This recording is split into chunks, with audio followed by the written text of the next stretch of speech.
Ang isa pong sinabi ng Panginoon na talagang lagi kong inaalala at napakahalagang alalahanin, sinabi sa John 10:10, I have come that they may have life and have it to the full.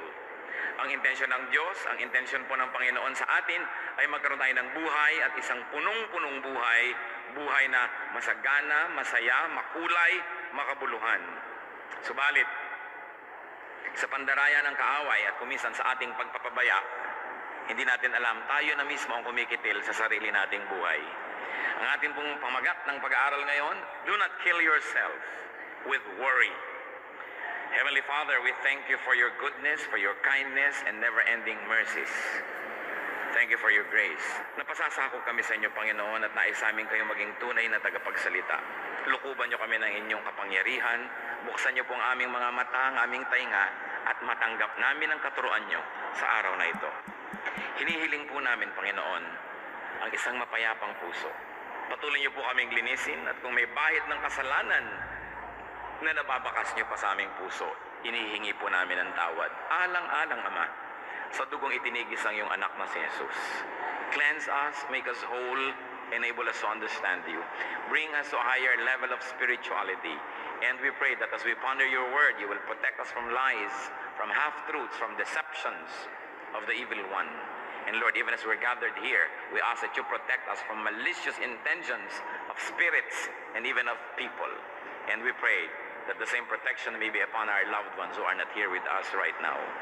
Lord, let your protective mantle be over our heads.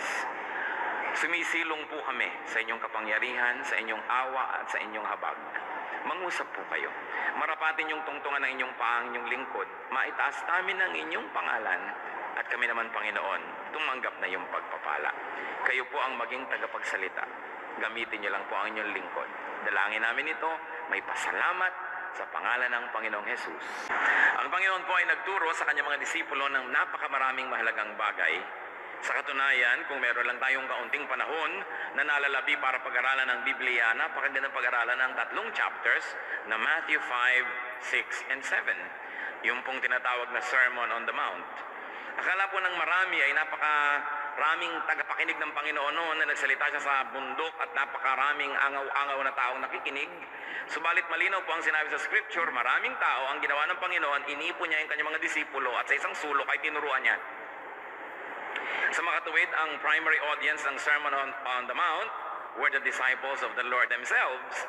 Hindi mga unbelievers, hindi mga kung sino lang, kundi mga disciples. At dahil dyan, mahalaga po na tisiya sa atin tayong nagsasabing Kristiyano na tayo, meron na tayong maturity, meron na tayong position sometimes in the church. Ano po ba ang sinasabi ng Panginoon tungkol sa pag-aalala?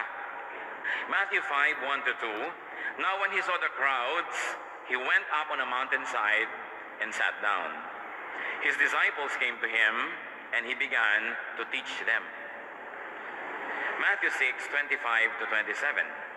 Therefore I tell you, do not worry about your life, what you will eat or drink, or about your body, what you will wear. Is not life more important than food, and the body more important than clothes? Look at the birds of the air.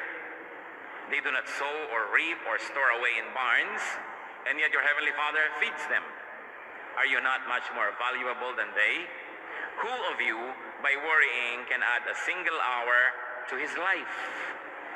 What is the teaching here? Do not worry about your life. Do not worry about your existence, your survival. Don't worry about the very basics. Huwag daw pong mag-alala. Huwag matakot.